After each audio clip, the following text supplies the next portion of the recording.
Mengejutkan prahara hukum Lisa Mariana versus Ridwan Kamil di Pengadilan Negeri Bandung kemarin, Lisa Mariana terpaksa menuntut Ridwan Kamil membayar ganti rugi, totalnya senilai 16,6 miliar rupiah.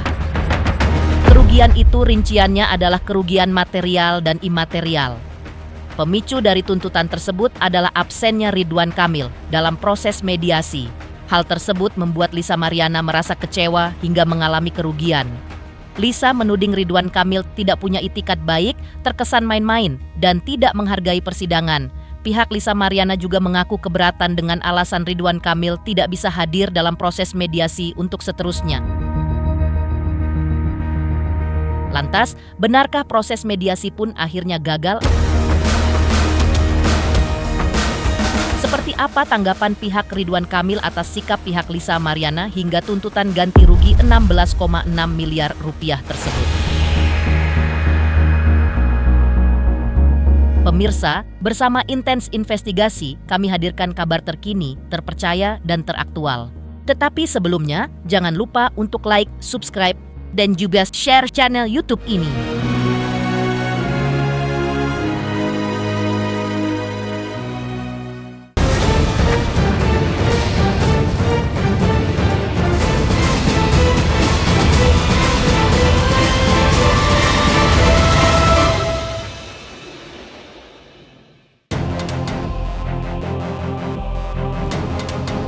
Proses mediasi dalam prahara hubungan terlarang Lisa Mariana versus Ridwan Kamil di Pengadilan Negeri Bandung pada hari Rabu, tanggal 4 Juni kemarin, lagi-lagi tak dihadiri Ridwan Kamil. Karena itu, pihak Lisa Mariana yang memperjuangkan status anaknya pun menuding Ridwan Kamil tidak punya itikat baik dan tidak menghormati sidang. Pasalnya, Ridwan Kamil mengabarkan dirinya tidak hadir karena alasan pekerjaan melalui sepucuk surat yang tidak ada kopnya. Tidak dijelaskan dia bekerja di perusahaan apa. Karena itu, pihak Lisa Mariana menyampaikan keberatan kepada hakim melalui resume yang diserahkan dalam mediasi tersebut. Pihak Lisa Mariana menilai sikap Ridwan Kamil telah memperlambat proses hukum. Lisa bahkan menuding Ridwan Kamil berani nantang dirinya di media berani tes DNA, tapi nyatanya di mediasi bersikap berbeda. Pihak Lisa menilai Ridwan Kamil tidak siap menghadapi gugatan perdata Lisa Mariana dan terkesan main-main. Jika demikian, maka pihak Lisa Mariana menganjurkan Ridwan Kamil untuk mengangkat bendera putih saja. Tadi di situasi di ruang mediasi kondusif, hakim mediator itu Bapak Intan Panji Nasrani, SMH itu sangat bijaksana ya. Pertama dibuka, setelah dibuka itu tentunya kan diabsensi. Siapa yang hadir? Yaitu ya kami, kuasa hukum dari penggugat dan klien kami Lisa, itu sudah hadir. Ketika ditanya kepada tergugat, kemana prinsipal Bapak Ridwan Kamil? Ternyata tidak hadir. Tidak hadirnya dia, dikasihlah selembar surat, saya nggak ada. Yang isinya selembar surat, yang bertangan di bawah ini adalah Ridwan Kamil, A, B, C, D, segala macam alamat. Alasannya adalah tidak bisa menghadiri sidang mediasi dan seterusnya dikarenakan alasan kerja. Maka dengan ini diwakilkan oleh kuasa hukum kami, yaitu si Muslim. Oke. Setelah itu ditanyakan kepada kami. Kami langsung memberikan resume. Ini resume mediasi kami. Ya. Resume mediasi kami. Resume mediasi kami ini itu tentunya berdasarkan peraturan Mahkamah Agung nomor 1 tahun 2016 yang mana di pasal 6 prinsipal itu wajib hadir. Bapak Ridwan Kamil itu harus hadir. Jika tidak hadir di pasal 7-nya jelas. Ya. Para pihak dan atau kuasa hukumnya wajib menempuh mediasi dengan itikat baik. Tandanya apa? Dia tidak hadir melalui surat yang tidak ada kopnya.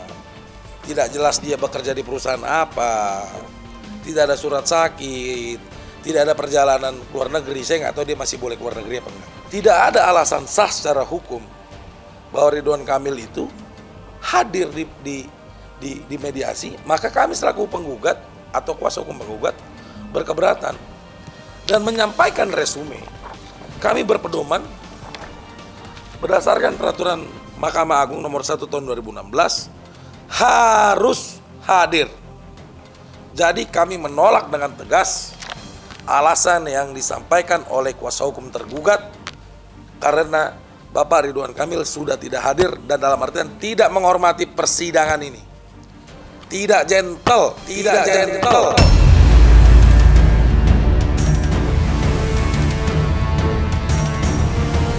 Klien kami ini perjuangan hak identitas anak. Putusan MK-nya ada, ya. Hadirlah di persidangan. Akhirnya apa? Kami juga menghormati sikap dari Bapak Ridwan Kamil. Kalau tidak mau hadir, kami juga tidak mau. Agenda ini diperlelet-lelet, diperpanjang-panjang, dikarenakan dia tidak hadir, jadi kami terus-terusan nunggu. Kami mohon kepada Bapak Majelis Hakim bahwa persidangan ini harus dilanjutkan kepada pokok materi perkaranya. Yang akan nanti diselenggarakan, nanti akan dijadwalkan pemanggilan para pihak lagi. Ya dia memang selalu menyepelekan, makanya kan ya udah sampai saat ini gitu loh. Saya berspeak up gitu loh. Selalu begitu. Jangan cuma nantang-nantang aja Jangan dong. cuma nantang-nantang doang. Di media. Saya siap tes Di mediasi beda, ya. di media beda ngomongnya. Saya siap tes DNA melalui perintah DVI Polri. Harus diingat, Bareskrim Polri tidak berhak memerintahkan untuk tes DNA. Laporan dia adalah undang pencemaran nama baik. Putusan tertinggi di Indonesia inilah putusan pengadilan. Yang kedua, alasan dia atas perintah pengadilan. Ini kami lakukan. Sudah dilakukan. Atau ketiga, kesepakatan bersama. Di mediasi ini kan sebenarnya ada peluang. Mediasi ya udahlah, nggak usah lapor-laporan, nggak usah lah gugat-gugatan. Kita sepakat bersama, sama-sama tes DNA yuk. Bahwa memang Bapak Ridwan Kamil dan tergugat tidak siap menghadapi gugatan kami. Tidak siap. Kalau dia fair, membuktikan dirinya tidak bersalah, ya bilang dong. Datang dong ke persidangan. Jangan dong main-main. Kalau nggak siap menghadapi pertempuran ini, ya sebaiknya angkat bendera putih. Tak hanya itu, selain Lisa Mariana menggugat Ridwan Kamil untuk memperjuangkan status anaknya, Lisa Mariana juga menuntut kepada Ridwan Kamil untuk membayar ganti rugi material sejumlah 6,6 miliar rupiah dan kerugian imaterial 10 miliar rupiah, yang totalnya menjadi 16,6 miliar rupiah. Pihak Lisa Mariana dalam tuntutannya yang lain masih mengacu pada peraturan Mahkamah Agung yang meminta hakim agar mendesak pihak tergugat, dalam hal ini Ridwan Kamil, untuk hadir dalam proses mediasi selanjutnya. Kami secara profesional, kami sudah sampaikan resume kami. Ya, resume ini sini, ini resumenya ini. Kami berpacuan kepada peraturan Mahkamah Agung. Halo, kita jalankan undang-undang dong. Ya, kalau dia nggak hadir ngapain kita tunggu 30 hari? Emang dia siapa? Kami ajukan resume. Ini poin pokoknya saya bacakan. Bahwa berdasarkan mediasi pertama yang mana prinsipal dari tergugat tidak hadir dalam agenda mediasi tersebut dengan alasan yang tidak sah sesuai isi pasal 6 ayat 4 peraturan Mahkamah Agung nomor 1 tahun 2016 tentang prosedur mediasi di pengadilan, maka tergugat dapat dikatakan tidak memiliki itikat baik sebagaimana tercantum dalam pasal 7 ayat 2 peraturan Mahkamah Agung nomor 1 tahun 2016. Ya. Selanjutnya, kami sampaikan kepada hakim mediator yang terhormat agar dapat mewajibkan prinsipal selaku tergugat hadir dalam agenda mediasi selanjutnya. Maka dari itu kami bilang ya bahwa akibat yang dilakukan ketidakhadiran tergugat tersebut, penggugat mengalami kerugian material dan material. Kami hadir kok dari Jakarta terus tiap sidang di Bandung. Bapak RK kan tinggal di Bandung, 15 menitnya ke pengadilan. Sesibuk apa sih kerjanya? kan suratnya Pak Muslim kata seterusnya dia tidak bisa hadir. Presiden aja bisa hadir kok kalau memang membutuhkan. Dia kan sipil sekarang. Ya. Jadi kami memohon karena itikat tidak baiknya dari tergugat dan tidak bisa menunjukkan alasan yang sah dia tidak bisa hadir di mediasi, maka kami mohon kepada majelis hakim mediator agar persidangan ini dimasukkan ke pemeriksaan pokok materi perkara. Bukan pihak penggugat yang memutuskan, tapi hukum yang memutuskan. Dia tidak menghormati persidangan, dia tidak ada itikat baik, tidak memiliki alasan hukum yang sah, tidak hadir. Maka mediasi itu dianggap gagal. Di sisi lain, pihak kuasa hukum Ridwan Kamil, yaitu Muslim Jaya Butar-Butar, menilai bahwa hasil mediasi dari pihak penggugat, dalam hal ini Lisa Mariana, tidak menemukan kata sepakat karena tergugat dalam hal ini adalah Ridwan Kamil tidak hadir. Padahal, menurut Muslim, kliennya Ridwan Kamil sudah menunjukkan itikat baik dengan membuat surat kuasa dan telah diserahkan kepada hakim mediasi bahwa ia diwakili oleh kuasa hukumnya dengan alasan kesibukan pekerjaan. Menurut Muslim, langkah Ridwan Kamil tersebut sudah sesuai dengan peraturan Mahkamah Agung. Karena mediasi gagal, maka proses selanjutnya adalah persidangan. Hasil mediasi tadi, pihak dari kuasa hukum penggugat itu menyatakan deadlock. Kenapa? Karena meminta Pak Ridwan Kamil hadir dalam mediasi. Kami sudah menyampaikan bahwa dalam pasal 6 ayat 4 bahwa ada alasan yang sah bahwa prinsipal tergugat boleh tidak hadir. Alasannya apa? Karena Pak Ridwan Kamil sedang menjalankan tugas atau profesi yang dia tidak bisa tinggalkan. Sama-sama sudah kita ketahui Pak Ridwan Kamil ada arsitek.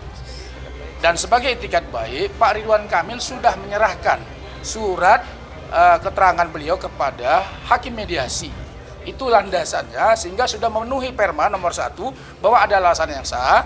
Di samping itu ada surat kuasa yang diberikan Pak Ridwan Kamil kepada kami semuanya tim untuk menghadiri mediasi. Dan itu sesuai dengan pasal 18 ayat 3 bahwa mediasi dapat diwakilkan kepada kuasa hukum. Kalau misalnya pihak sebelah kuasa hukum deadlock, yaitu hak dia. Nah, ini sidang lanjut, tidak ada kesepakatan, yang pasti nanti ada panggilan berikutnya persidangan. Sempat ada ketegangan atau argumen? Oh, enggak ada. Ini hanya menjelaskan kedudukan Perma nomor 1 tahun 2016.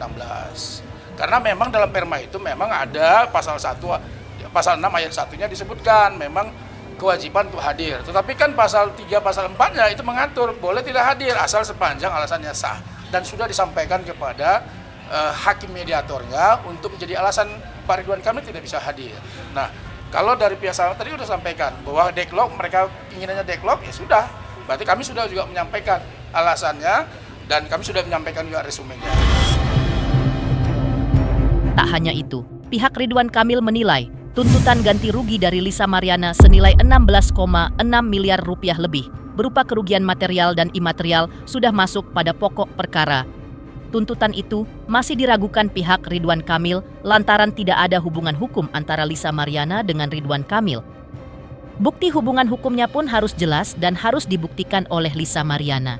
Sementara bukti-bukti tersebut menurut pihak Ridwan Kamil akan diperlihatkan nanti di persidangan. Ya, itu masuk pokok materi, kita akan jawab nanti di dalam persidangan nanti. Yang pasti resume sudah kami sampaikan. Inti resume kami menyampaikan bahwa tidak ada hubungan hukum antara penggugat dengan tergugat. Ini nggak ada hubungan hukum. Ya kalau nggak ada hubungan hukum apa yang mau tarik-tarik gitu loh. Tadi mengenai pertanyaan apakah mengenai gugatan 10 miliar tadi ya.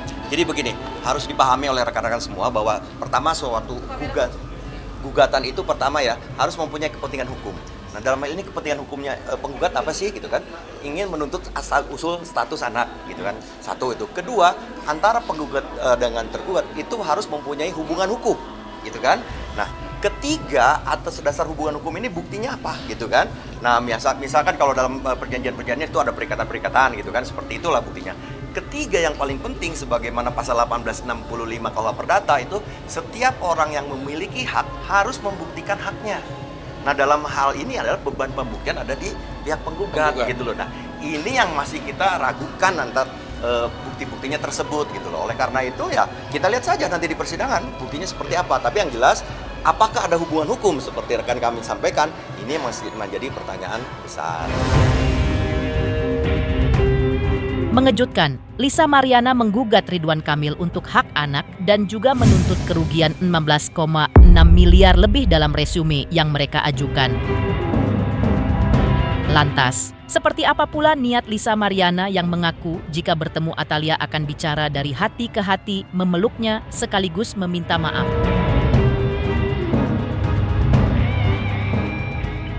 Selamat untuk Intens Investigasi karena sudah mencapai 3 juta subscribers di YouTube. Sukses selalu dan all the best.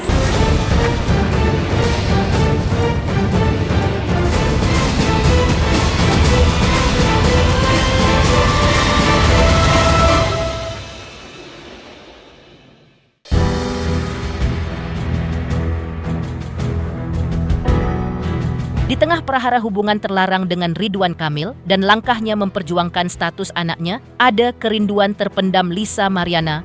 Lisa mengaku jika ada kesempatan ia ingin bertemu dengan istri Ridwan Kamil, Atalia, dan jika diizinkan, Lisa juga ingin bersilaturahmi dengan Atalia dan akan bicara dari hati ke hati dengan Atalia sekaligus meminta maaf kepadanya.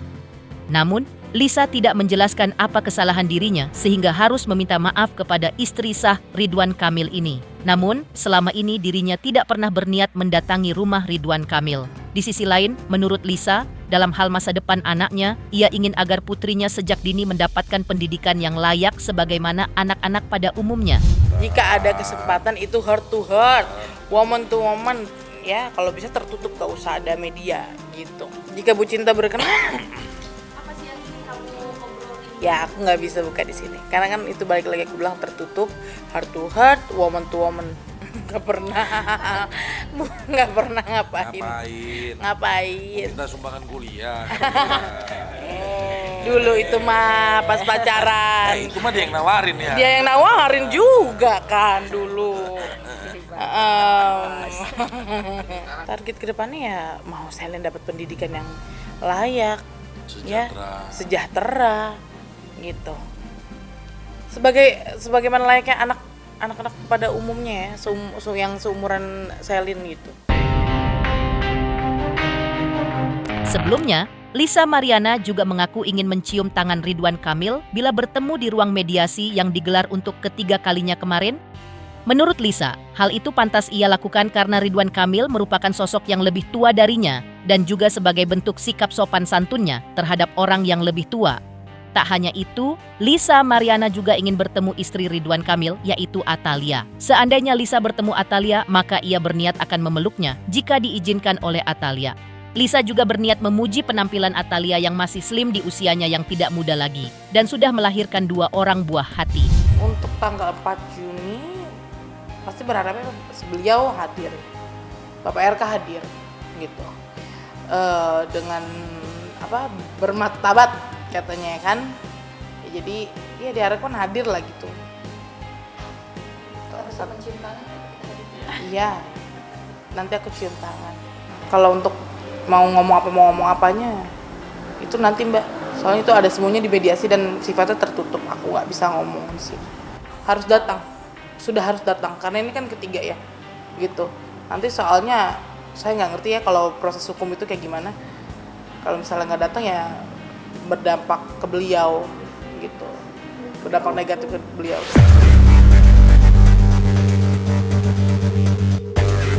Kalau misalkan Bulognya berkenan, mau saya peluk malah ibu, gila kuat banget ibu tuh, mantap jiwa. Udah gitu mau memuji bodinya yang masih bagus ya kan, perlu udah lahir anak 2 ya. Kalau masalah Bulog itu nanti kita omongin heart to heart, woman to woman.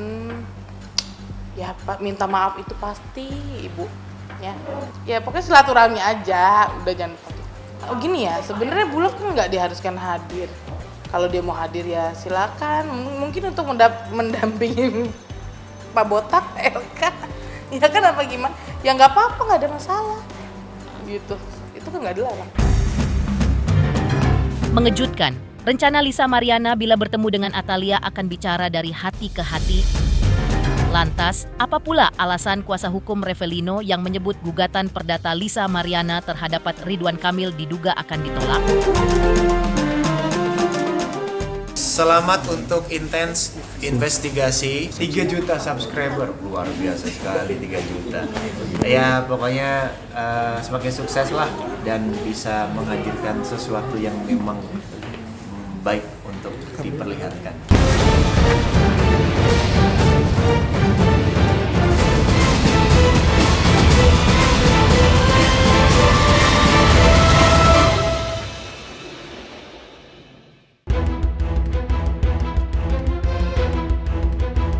Prahara hubungan terlarang Lisa Mariana versus Ridwan Kamil yang kini sudah melewati 3 kali proses mediasi atas gugatan perdata Lisa di Pengadilan Negeri Bandung terusik oleh kehadiran sosok pria bernama Revelino. Pasalnya, Revelino yang masih mengaku sebagai ayah biologis anak yang dilahirkan Lisa Mariana melalui kuasa hukumnya, Fikri Wijaya, menilai bahwa langkah Lisa menggugat perdata Ridwan Kamil akan berujung gagal, bahkan 99,9% akan ditolak oleh majelis hakim. Pihak Revelino menuding bahwa tujuan Lisa Mariana menggugat perdata Ridwan Kamil hanya untuk mencari sensasi belaka. Bahkan, pihak Revelino menuding Lisa Mariana tidak tahu dasar hukum di balik gugatan perdatanya di Pengadilan Negeri Bandung. Revelino itu ada orang yang berspekulasi, menjelaskan bahwa Revelino ini ada di suatu tempat, itu tidak masalah bagi saya. Adapun bahwa LM itu sendiri menyampaikan Revelino itu kan di penjara, segala macam, silahkan. Yang jelas Revelino itu ada. Dan yang kita bahas di sini bukan masalah Revelino itu di mana.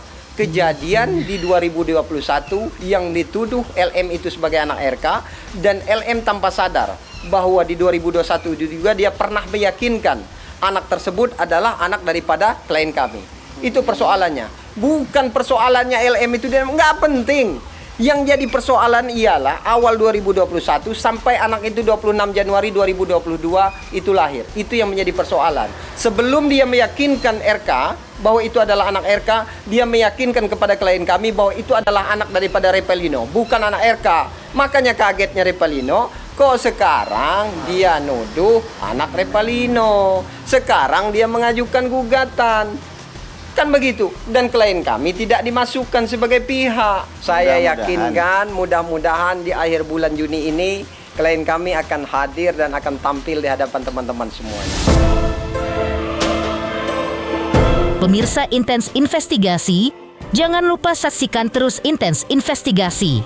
Dan pastikan jangan lupa untuk like, subscribe, share, dan juga komen. Dan terima kasih untuk kesetiaan pemirsa atas pencapaian 3 juta subscribers di channel Intens Investigasi.